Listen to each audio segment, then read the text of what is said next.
గెలిచిన కవిత ఏం చేశారో చెప్పాలని తెలంగాణ సీఎం రేవంత్ రెడ్డి ప్రశ్నించారు.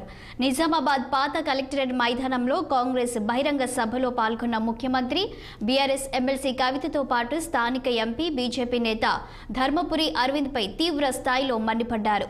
నిజామాబాద్ ప్రజలను వీరిద్దరూ మోసం చేశారని విమర్శించారు. కవిత ఎంపీగా ఉన్నప్పుడు ఇక్కడి రైతులను పట్టించుకోలేదన్నారు. మరోవైపు ధర్మపురి అరవింద్ స్పైసెస్ బోర్డు తీసుకువచ్చి పసుపు బోర్డుగా చెబుతున్నారని మండిపడ్డారు. ఇక్కడి రైతులు అందరూ ప్రతి విషయాన్ని గమనిస్తున్నారన్నారు. ఇండియా కూటమి గెలిస్తే పసుపు బోర్డు తీసుకువస్తామని హామీ ఇచ్చారు.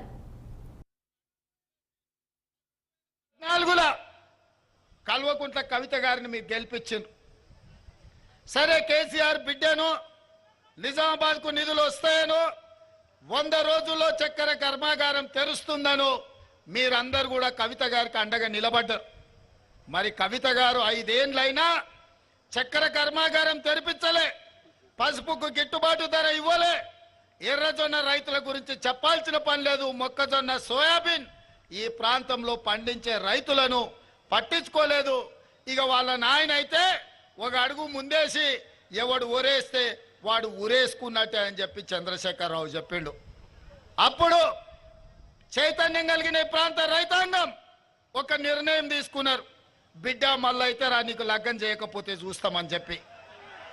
అందుకే ఆయల్ల మీరందరూ ఈ ప్రాంత రైతులు దాదాపుగా 100 మంది 2019 ఎన్నికల్లో నామినేషన్లు వేసి అందులో 80 మంది ఎన్నికల క్షేత్రంలో నిలబడి 100 రోజుల్లో చక్కెర కర్మాగారం తెరుస్తా అని మాట ఇచ్చి మోసం చేసిన కల్వకుంట్ల కవితను, కల్వకుంట్ల చంద్రశేఖరరావును 100 మీటర్ల గోతి తీసి పాతి పెట్టి మళ్ళా మొక్క మొలవకుండా మొత్తం కాంక్రీట్ చేసి పెట్టారు. ఆ దెబ్బకు 2024లో కల్వకుంట్ల కవిత గారు ఎన్నికల్లో పోటీ చేయడానికే భయపడ్డారు. సరే, ఏనుగులను తినేటోడు పోయింది అనుకుంటే పీనుగలను తినేటోడు వచ్చిండు. ఆమె 100 రోజుల్లో చక్కెర కర్మాగారం తెస్తా అన్నది. ఇక మా బండి గుండు ఉన్నారా మీ దగ్గర?